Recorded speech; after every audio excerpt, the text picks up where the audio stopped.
Hello, hello, hello. Welcome back to LOAH, Light on a Hill and LOAH Live. I am super duper uber excited because I am sitting here with Tanea Smith.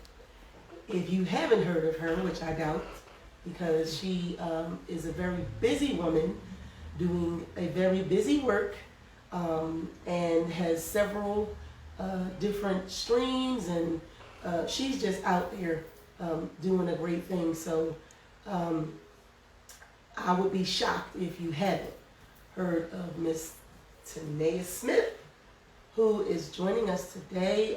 One of her programs, organizations, she's the founder and CEO of the Still Breathing Movement.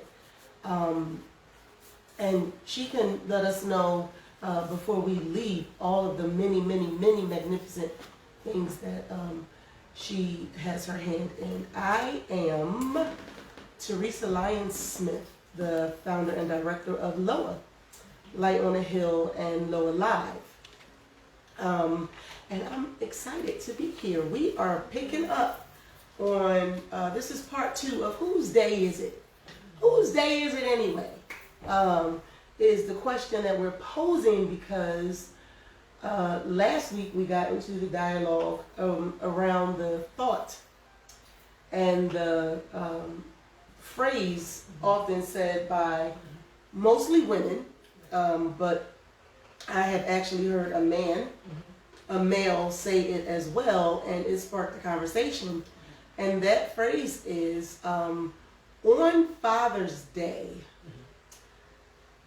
that either the mother says, I should be celebrated today because I have had to be a mother and a father, or sometimes the child, because of what we have been taught and have, what we've taught the children, be it adult children and younger children, will say things like, I'm celebrating my mom today, even though it's Father's Day, because my mom raised me. My mom was my mom and my dad. And so we had some great dialogue. If you did not see that, I encourage you to go back and watch part 1. But we had some very good dialogue, and I'm going to have, y'all know I'm transparent, right? I'm going to have my assistant director peep on up in here so she could get me started on the phone so I can see all of the lovely comments that you all will make, because I just started talking and I wasn't looking for the little signal to tell me to tap the live, right? And so that is important because, thank you, Yolanda. That's You're welcome. Important because this platform is always encouraging you guys to dig in, let's talk, and share, and what you feel, what you think is very important to me. And so that's why this was important. And so we're going to pick back up on that dialogue, and Tanea is our guest today because her comments when we were last speaking just resonated with me. I think they are the thoughts and the feelings and the experiences of many people. And I had shared about my father that nobody would never know my dad hasn't been in my life all my life, based on our rapport and our relationship right now. But he wasn't always in my life, and so I think what Tanea's commented, it just, my head was like, because it's a truth that has so many dynamics to it. And like I said, so many people, I think, have a shared experience, even though it may have affected you and affect you in different ways. And so I asked if she would come for part 2 and be our guest and share some of the wisdom and experience and the dialogue and just whatever really God would give her to share. some of the key points and things that we talked about was that I personally, as I got older and matured, both in the natural as well as spiritual, began to realize that although I fully understand where the statement comes from and why, what motivates that statement, I personally do not feel like that it is something that's true. I think we do the mothers who have had to do it a disservice. I think we do the fathers who are in that boat a disservice. I think that statement does God a disservice, and even the children. I think it does them a disservice, and each of those that I named in different ways. Because the mother in that, a woman does not have to become a man in the absence of a male. And it's quite impossible for her to do so, as I've stated my opinion. A man cannot become a woman to be a mother in the absence of a female or a mother. And when I heard the gentleman say it, which I had never heard a man say it before, I simply said, I just want to ask you a question, like, so how does that work? Right. And he said, what's that? And I said, how does one, being a male man, become a female situation to become a mother? And so that was just some interesting dialogue, and I shared my thoughts, my feelings about it with him, and fortunately it was a positive exchange of thoughts and experiences, and he understood. And that particular gentleman, although I am very fully aware everybody will not agree with me and my opinion about it, and that is quite all right. But the main point, and then I'm going to get into the goody with Tanea, but my main point was that we don't have to become the other parent in the absence of a parent, whether the parent is absent from the home or absent out of the life of the child altogether. I feel that what happens is God gives us a grace, meaning the parent who is there, the single parent raising the children, the family, just getting it done, doing what has to be done. I feel that God extends a grace to that person to get done and do what needs to be done in the absence of. And so one of the first comments that you made last week, Tanea, was you said all lies. I'm gonna say it like I read it, but I'm gonna say it like what I was feeling like it sounded like. Right. All lies. It is not a twofold thing. She is celebrated for who she is, and I took she to be mom. Is celebrated for who she is to me, not just what she has done for me.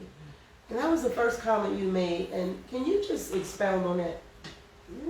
Okay, so speaking from personal experience, my mother was one of those mothers growing up that felt, so first of all, my grandmother raised me, that's one thing, right?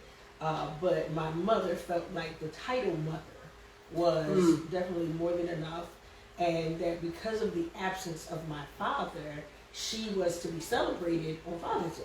You know, she would make me, when you a kid, you don't understand. I had made up lies. My daddy been in the military. My daddy been sick. My daddy been dead and came back. My dad been everything and something. Okay? I made up stories to fit in every situation of my life because of the lack thereof. Right? But my mom, her expectation was either I'm getting dumped on Mother's Day or I'm going to be acknowledged on Father's Day. Wow. And when I grew up, I didn't know that was wrong. You know, if you think about who raised you, you're like, okay, I had two parents. I had a mother who was there, was absent, so she was present, but she was absent. And then I had a father who was completely absent, and then I had a grandmother who stepped in to take over the responsibility. So if anything, there was a grandparents' day, I celebrate my grandma, and I celebrate my mom. But being young, my mom enforced that she be celebrated on Father's Day. So for a long time, I thought that was correct. And I realize as an adult now, after all that I've endured with just our own relationship, I realized that like I said, that's all lies. Because It is. Yeah. that, you know, the problem, we fall into the category of feeling like, well, first of all, entitlement is to, it makes you feel like God need our help. Wow. Now you said earlier, no, we were given, as women, we were given grace. Yeah. And Yeah. God made us normally nurturers, right? Yeah. But when you think about going all the way back to creation and to time when He created male and female, Yeah. He took what He needed to create what we have, Yeah. which is a male and female. Yeah. Which means after He's taken the rib from the man to have that woman exist because He needed help. Yeah. Right? Because we speak of Him first before we speak of mother. Taking what was needed so that we could have two people doing what God's order was to complete. Yeah. It don't matter if my father was absent. He's already taken from him what was needed for my mom to be who she was to me. Yeah. So my thing is, people will ask me, I've already addressed it on my social media page, how can you forgive your mother, but you can't forgive your father? And it's not that I didn't forgive my father. I valued, even after listening to your show, I realized I valued more the relationship than I did the apology. Yeah. So I value more that, you know what, even if whatever I felt was lacking at the time of my upbringing, not only did God make sure I had more than enough because He provided me with a grandmother who did the work, she still wasn't my father. I still was missing the aspect of my dad. And I'm an adult woman now, and I'm not going to be sitting here telling you I didn't need my dad, because there's still unhealed places in my own personal life that reflects the fact that I didn't have him. And so I viewed God the same way I viewed my father.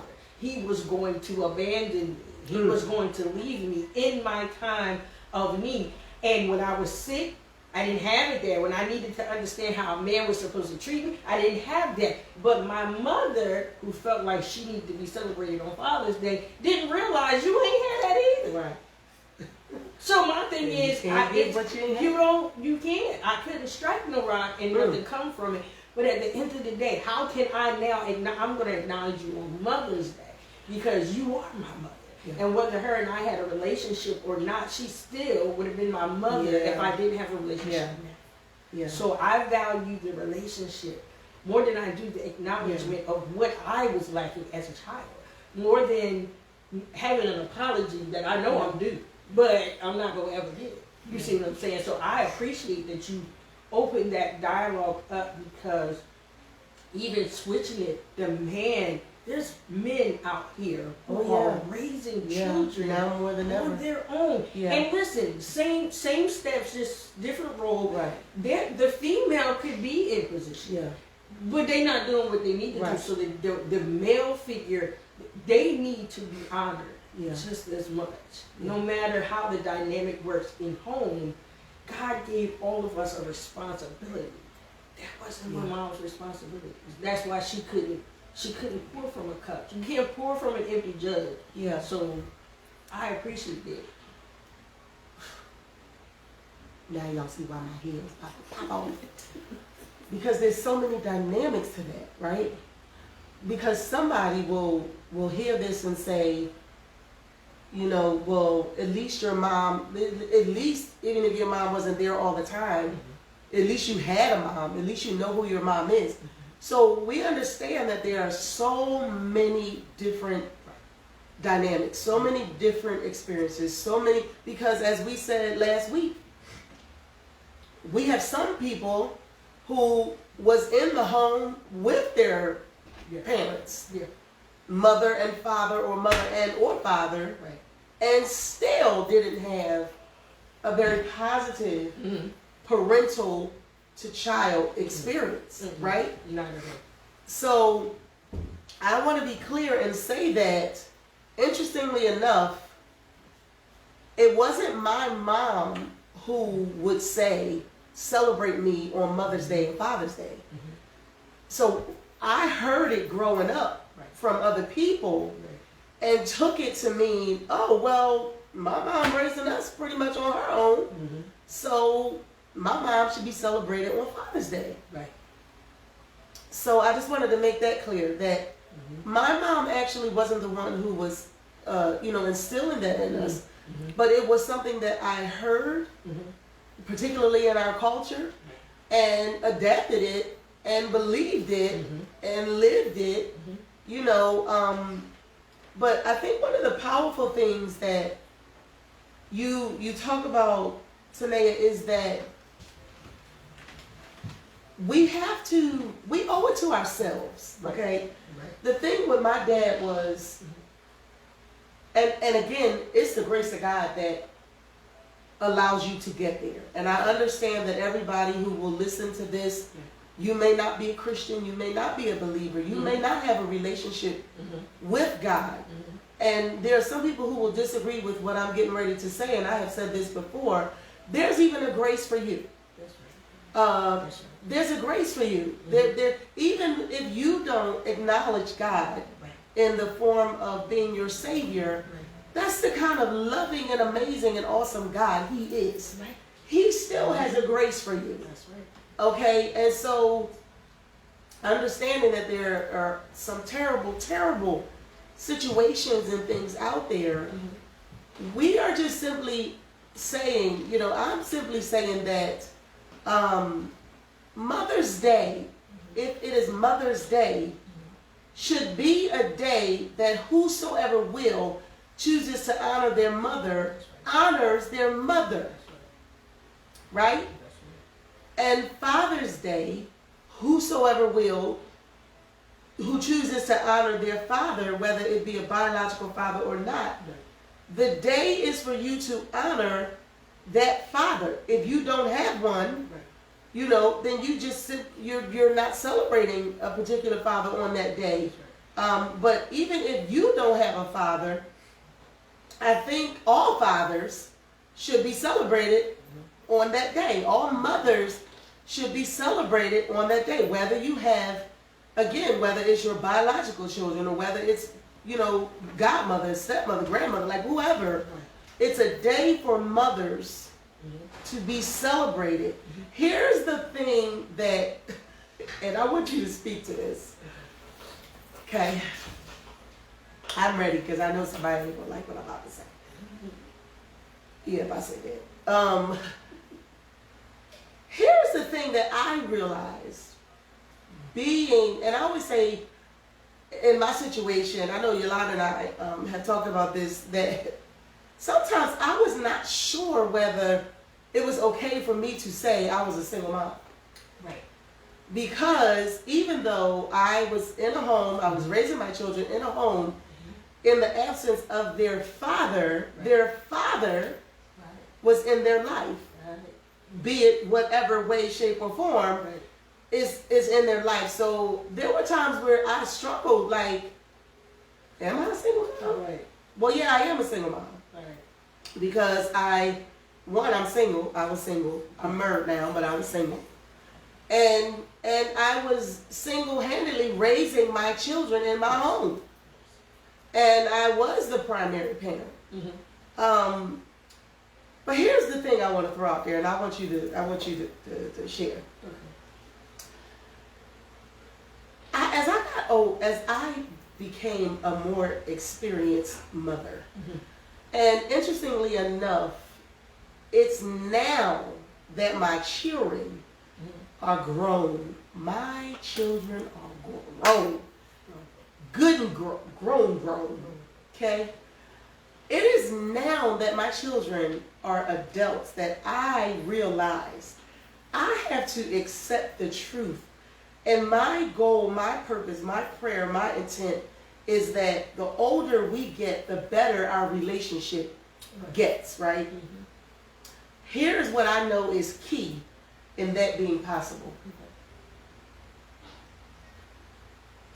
I, Supermom, have to be willing to accept and understand that even sometimes with the bestest intentions, my kids' perception of me as mom wasn't necessarily the experience or the perception that I was trying to give them. And so for that reason alone, it is possible. It is possible that there are things that my children are working through as adults as a result of my parenting. Here's a news flash. That does not only apply to the mom who may have had struggled with some type of addiction, the mom who was absent because of drugs, the mom who was absent whether she was present but absent or literally absent, like because she was an alcoholic or because she just didn't want her children or whatever the reason is. That what I just shared doesn't only apply to that mom. That applies to the mom who is there every day, doing the whole shebang, all their whole life. Let me calm down. It applies to that mom. So, what do you say to that? Like, I think that some of the entitlement, I heard the word entitlement, and I think that some of that entitlement on the parents' end is that we really feel like because I gave birth to you and I raised you and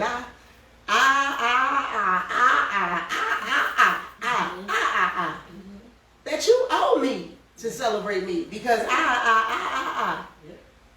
But what if the response is, yes, you did, and while doing that, you dot, and you dot, and you dot, and because you dot, I, right? You understand what I'm saying? So, I think, going back to what you said about the single parenting, I have heard, so I'm 38, so I know I haven't heard it all, but I have heard up until these years, people use it. I know I'm old on the inside, but I have heard people use that as a tagline. I've heard people use it as a sympathy cry. I've heard people use it as attention seeking and looking for the gratification that their children may not be getting. I've heard it, right? I even know people to this day who literally uses that as, I'm the sole parent. They was with me. Like, I'm the parent. I'm the single parent. And like you said, you have to think about it. Like, okay, is it single parenting because the father is not living under the roof? Or is it co-parenting because I'm doing my part and he's doing his? And I can see if it was a lack in between. But yes, I'm single. I'm not with anybody. And look at this. I made this work. And so my thing is being careful. I understand where you're coming from. When you're like, no, I was single. And I was a mother. That's what made me a single mother. But when you use it in the content of, I'm literally using this to show you, like it's almost like a subliminal message. I'm trying to tell y'all he's not doing what he's supposed to do. I'm doing it all. that part. And he lacking. You know, because you don't see those posts unless you don't get the child support, unless you don't get the money, unless the kids looking halfway happy. You know what I mean? Right. So at the end of the day, I can understand coming from that aspect. But when you speak on children, I said us. I forgot what area I was. Yeah. Okay, since I'm still growing, so I'll say us. As children, how we feel, you are absolutely right when you say, yeah, you can say, I deserve, and this is what but I can also come back and say, but you didn't. We don't want to start the list. Yeah. And so my thing is, I'm learning as an adult. I'm a bonus mom, right? So what awkward position to be put in with all that responsibility to be guardian of children who are not by blood mine, right? And literally try to pour into them when I may have the money. And without those issues or without that segment being healed. Now I can say I'm healed, but until I start walking the walk, I start realizing, wait a minute. So stuff I said is just, or heard, or was taken in, whether from whoever mouth, I've literally grown into accepting that as truth. Mm-hmm. And now I'm looking at myself in the mirror like, is that how we really view? Because I've heard things like, I'm doing this on my own. Do you know how much it costs to feed you? Do you know how much we got? And I was the only child. You see what I'm saying? Mm-hmm. So now that I'm an adult, I'm trying extra hard not to walk in those exact footsteps and ever tell my babies, you want to eat what? Y'all expensive, because I realize now how it shaped me. Yeah. Like what are the things that I'm now going through watching a woman? You know, people have examples of independent women, strong women. Ooh. You are an independent woman. So therefore you expect your daughter to take on the role of an independent woman because that's all you saw. Yeah. But you don't know what their perceptions are. And so nobody asked me what my perceptions were. Yeah. Nobody asked me. So my thing is, at the end of the day, I'm learning how to work through what I was shaped and formed in. I allow those spoken word curses. I allow those things that were said in the atmosphere, even as a child, not supposed to be around adults, taking it in. That's why I grew to hate my father. And I hated him for reasons that I didn't understand, because I took them way more than I should have as a child. And to that point, that is one of the reasons why I think, when I was saying in the beginning, that phrase does more damage than I think people connect and realize. Because when you're saying to a child, grown or young, like you young, and then they grow up with this this belief and this understanding that my mom had to do this, and this. Right. And normally when it's said, it's not said with a smile on your face like, oh, life is amazing. I had to struggle and just do this thing by myself. It's not said like that. When it's said with an indignation and a entitlement. Like, I give me this, I deserve because I did this, and this. But one of the reasons why I said it does a disservice to the child is because what we don't understand is what we are indirectly saying and subliminally saying is, you should feel this type of way about your father, whether he's alive or not, because he dumped this on me. He put this on me. And because he put this on me, I had to do this hard thing. And here's another thing that this comes from my counsel with different people, okay? Another thing it does is it can give the child a complex and take away from, here's what I hope I have portrayed to my children. I can't say that I've never said, do you know what it took me to ... I can't say that I've never said that. But I believe I can say that I did not make it a habit of saying to my children, this is this because your father ... Because here's the understanding that I have, and I know folk will not agree with me, and that's okay. But one of the things that I think and believe my children love me for is I have tried to raise my children not feeling like they owe me anything because I had to parent them. I pray that is the message that my life has given to my children. My children could tell you better. I mean, maybe that's a segment. I don't know. I'm willing to, but, I pray that that's been because that's been my intention, to not make my children feel like you owe me because I wiped your butt for such and such years. I was in labor for 3 days, 4 nights, 5 years, and 2 seconds. Like, You understand what I'm saying? So that's one of the reasons why I say it does the child a disservice. Because what that point you made is so powerful. We don't even begin to understand the complexes and the issues and the subliminal and unspoken messages that gives to a child. And you will have you have a child who now has these daddy issues and don't even know where the seed of that came from. Right. You never met your dad. That's it. Right? The truth is, most of the time, you're not even told the whole truth about your dad. Right? So one of the things I love my mom for is that even though she was doing the darn thing, 6 kids that's a lot. A lot. That's a whole lot.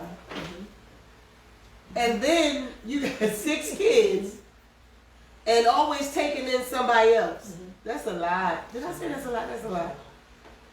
So when I think about how my mom was able to do that and produce the type of children that she produced, I'm her favorite in case I haven't said that. Yeah. You know, it's just amazing because when I sit and think about it, one of the things my mom never did, even though she could have, she never ran my dad down to us. Right. Right. She never ran my dad. My mom was taking the high road before Michelle Obama mentioned it. She might have paved the road. Right. In all honesty, like and even as we got older and I saw things on my own, my mom she never did that to us. You know, and that's so that to that point, that's one of the reasons why I say it does a disservice to the child. To paint that picture, because it is saying to them, like you know, you said earlier, what you're really saying is, let me tell you how that wasn't because he and then and that and that is not fair. That is not fair. Because here, and I'm not saying this again because somebody told me, okay? I lived it. The other thing is, and it's not easy to do. No, it's not easy to, Lord knows, it is not easy to do.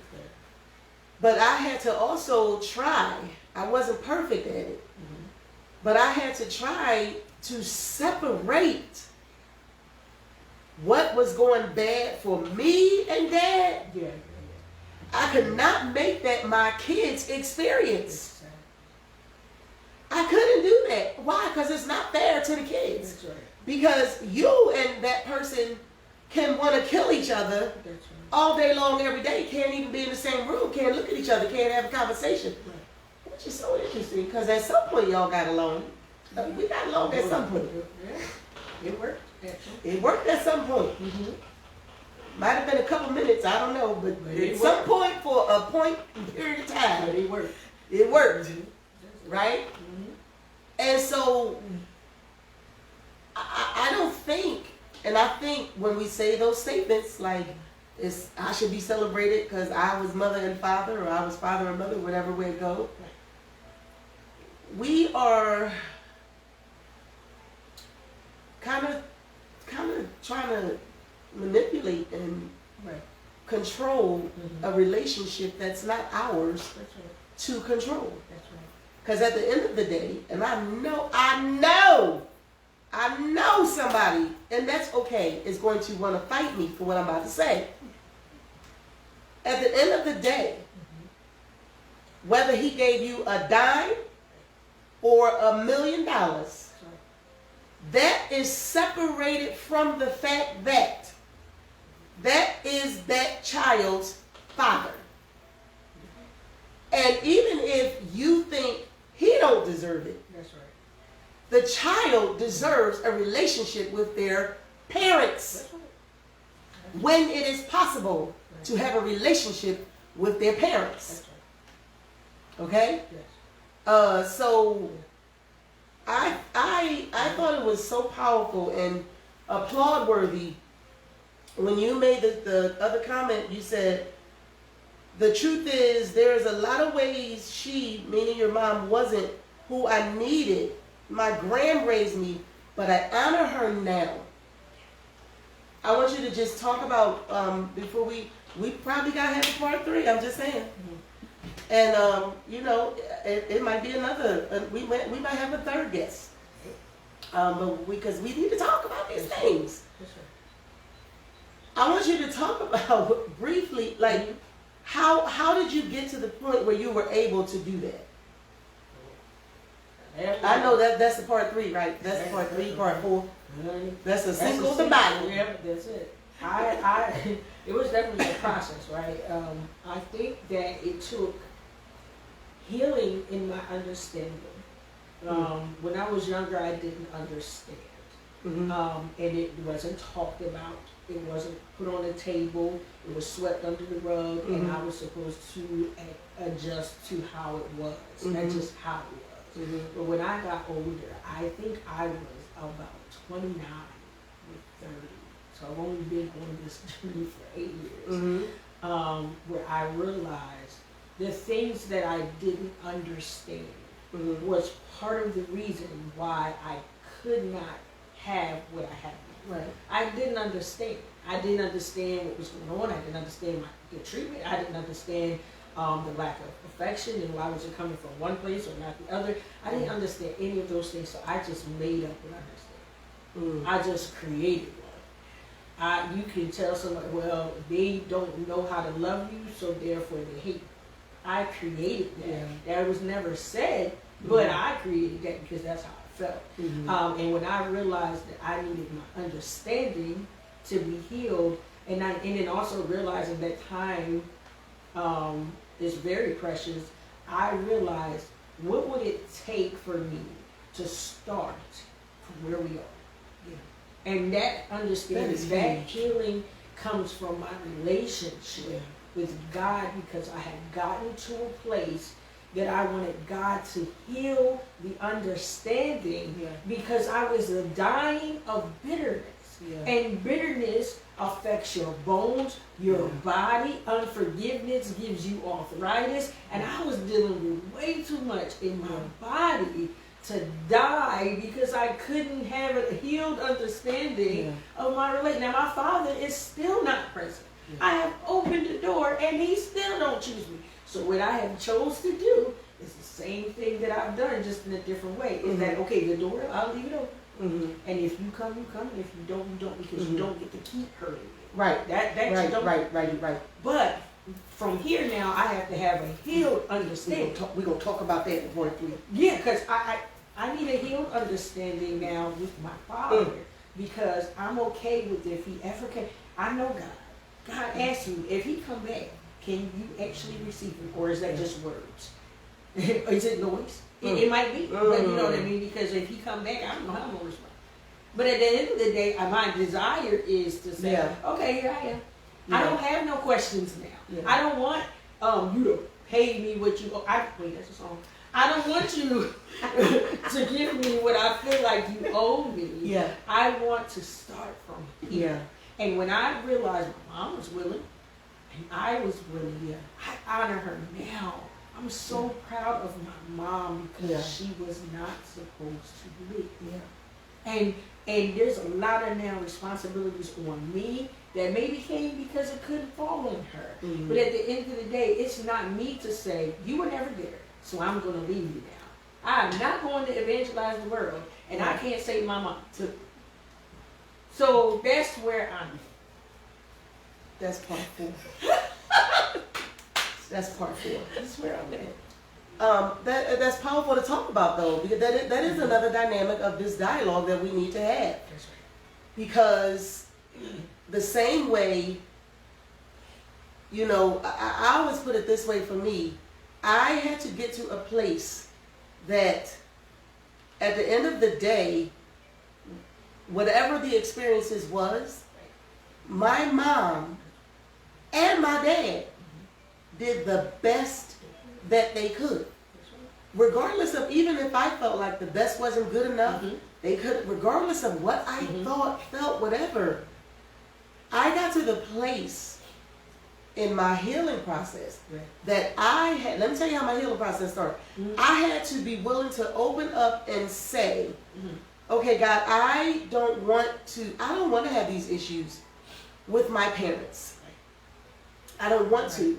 And but I know how those experiences, my experiences, I know how they made me feel. Right. So I realized I do need to be healed from some things. That's right. That's right. And then the response was, are you willing to release the prisoner? Free of charge. I'm sorry, what say you? Right. Right. And what God was saying was, Right. I will heal you like you asked me to, but what that means is you can no longer hold your parents prisoner Right. to what you thought or felt you should have gotten as a child. That's right. Excuse me. Yes, you That is huge because even to the child who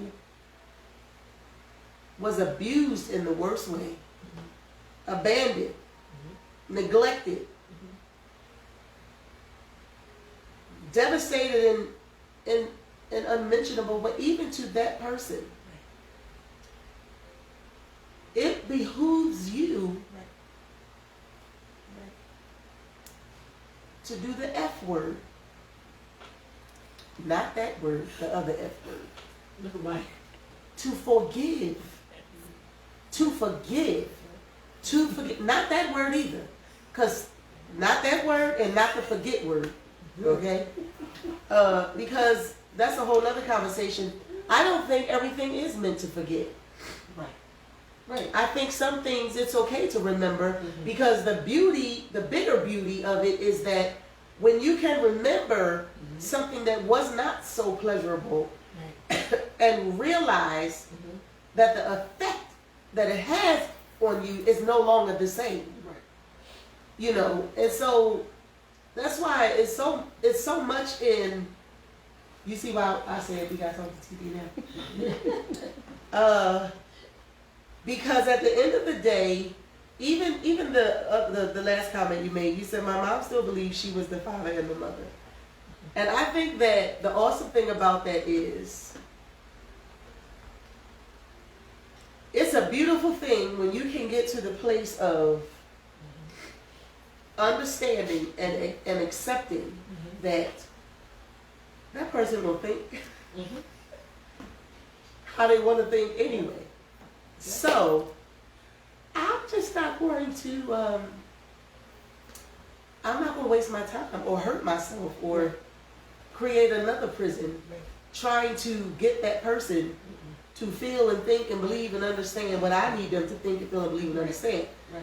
Now, what that doesn't excuse is, and we're going to talk about this in part 3, I think it is when possible. It's not always possible.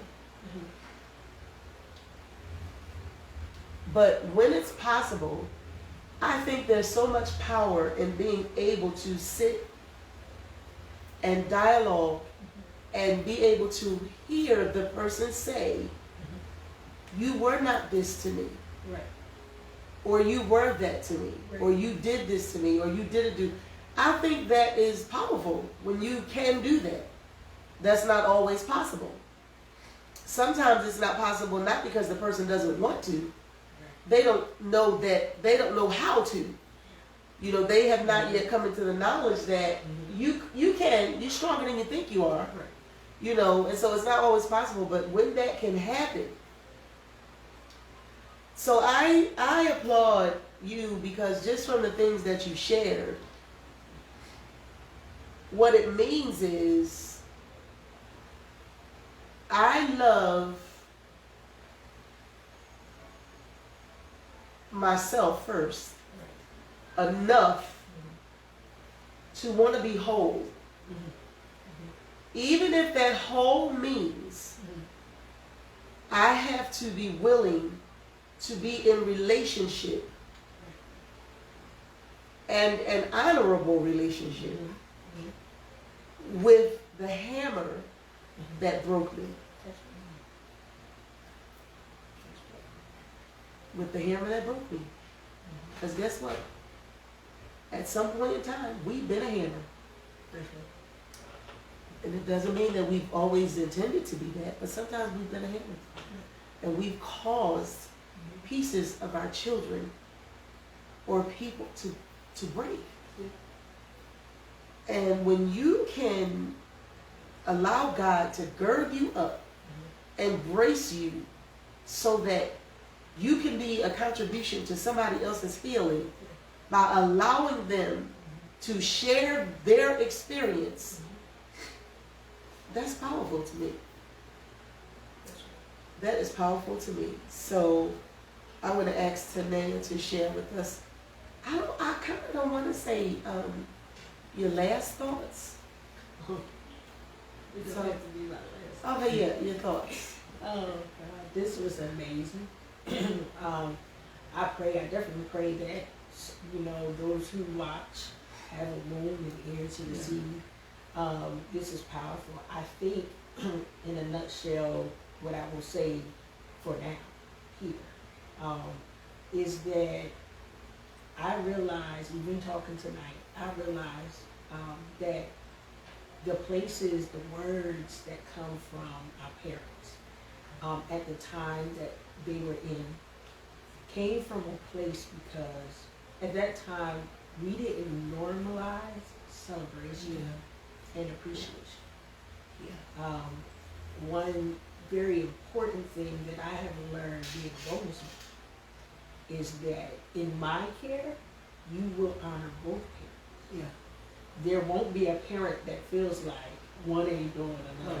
Right. You don't feel no different love when you come over. That's so beautiful.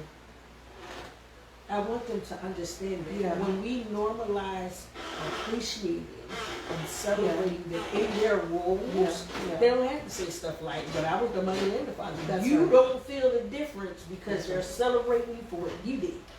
That's right. Fathers don't feel the difference because they're not left out because they don't live under the same roof. That's You're right. still fathering. You're still doing your responsibility. And if we normalize, that's a huge thing with me. Yeah. And them kids know when Father's Day, Mother's Day, Valentine's Day, and any other holiday that you get, it don't even have to be a holiday. It's the day that you're thinking about your.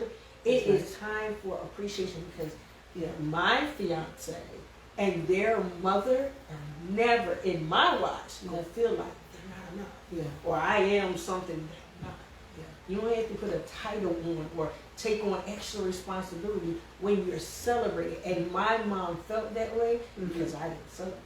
Yeah. I didn't celebrate her like grandma raised me. Yeah. That's my home. Because nobody was telling me she's still your mom. She's still your mom. And so I understand now. This is why I honor her now. Yeah. Because it has nothing to do. My mom will give me everything and and she can't even, she shouldn't be doing that. But that's her as a mom. Yeah. She'll do whatever she can in the place she's in Yeah. and still be mom. And so I honor her because she walked away from me a long time ago. How I've said things, how I've treated her, how I didn't appreciate or celebrate her made her feel like I deserve more. And I will now. Okay. Wow. Oh man. So we gotta do part 3, because do you know how much is in what you just said? Even though you didn't teach yourself those things, right? You didn't give yourself the experience to think those things. Right? So you were doing, thinking, believing according to what you were taught. In whatever the lesson was, it was taught. That's right. Right? But still was willing to take ownership to say, I couldn't control what you did or didn't do as a parent, but I can control, excuse me, how I make you feel as a parent. Absolutely. Wow. That's worthy of a whole second. Accountability. Accountability. Wow. And that is the epitome of releasing them from a prison that most of the time we inflict a double sentence because I believe in my heart of hearts that they're already kind of in their own prison Yes. in the first place. Yes. So, oh man, this has been just as awesome as I knew it would be. And we are going to come back, and hopefully Tanea will be able to come back and join us. But we have to go now. But before we go, we're going to ask Tanea to share the organization that she has and some other things that she may have going on at this time. Well, I am the CEO and founder of the Still Breathing Movement Incorporated. You can find me, there is a group on social media, it's on Facebook, under Still Breathing Movement. There is a page, and there's a public page, and then there's a group that is private for the important, sensitive information that's shared throughout the group. And I have been rocking with such an amazing support system, such a team and tribe who gets up and do whatever's on my heart, and I know God has told me to do. They rock with it every time. I am grateful for the doors that are opening as far as opportunities are concerned. So we are preparing for a busy time. May 22nd, we are having painting and poetry, where Still Breathing Movement will be represented there. It is the Complete Woman organization is hosting it. TV Encourager, she's an amazing woman. And I will be the feature poet to those who will be painting. And they will paint through what I share with them. So I think that is an amazing way to now incorporate the arts through the organization. There is an opportunity on May 29th.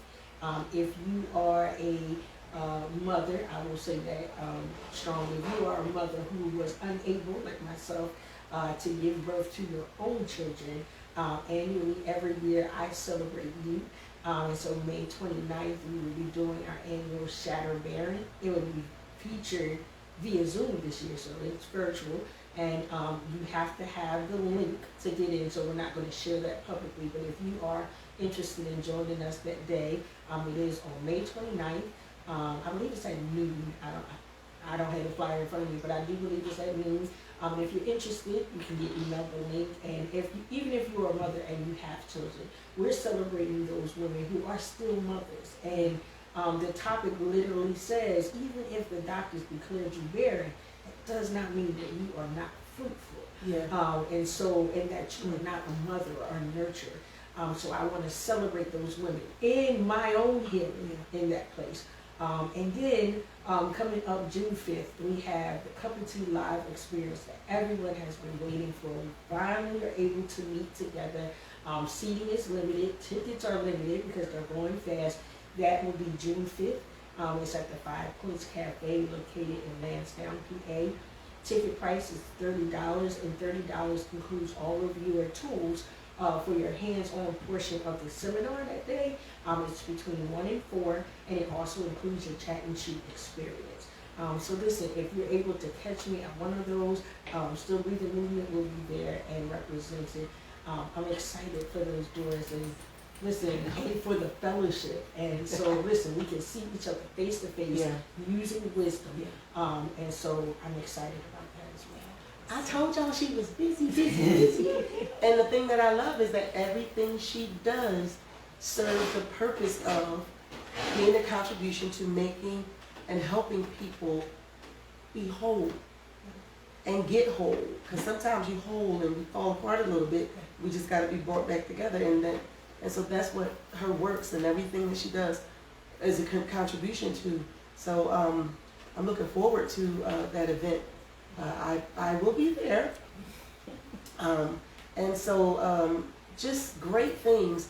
So go to Facebook and look for the page, Still Breathing Movement, and follow the page because it's always some soul-fed stuff on the page, and that's going out. She has amazing items, clothing, shirts and things that you can get. And so join the page, follow that page, as well as follow the LOAH Light on the Hill and LOAH Live page. And if you want to reach out to me, you can do so by email, which is onelightonthehill@gmail.com. The website is LOAH Light on a Hill. Nope, it ain't. Nope, it's not one LOAH Light on a Hill. The website is. The website is. It is one LOAH Light on a Hill.com. The number one LOAH Light on a Hill.com. I'm gonna stop looking at Yolanda because I'll be trying not to give the wrong information to start with, and she confusing me. So let me say that again. The website is the number one LOAH Light on a Hill.com. And the email address is the number one LOAH Light on a Hill at gmail.com. You can call me or text me at 484-463-7178. I look forward to hearing from people. And so, again, I want to thank you profusely for joining us. I want to thank this amazing woman who is just such a contribution of good and great and whole things. And I look forward to joining her for some more segments and getting together and doing some things. Y'all know I'm big on, we can't no one person do it all, and we have a work to do. There's a whole lot to be done. And so thank you again for joining us. I know that a lot of times people don't get to watch things in the moment when they're happening, but I'm grateful that you can just go back and watch this at a later time, and you will be blessed. So remember that purpose is not just what you have, it's not just what you do. Purpose is who you are. Thank you so much, and continue to be you. Have a great evening.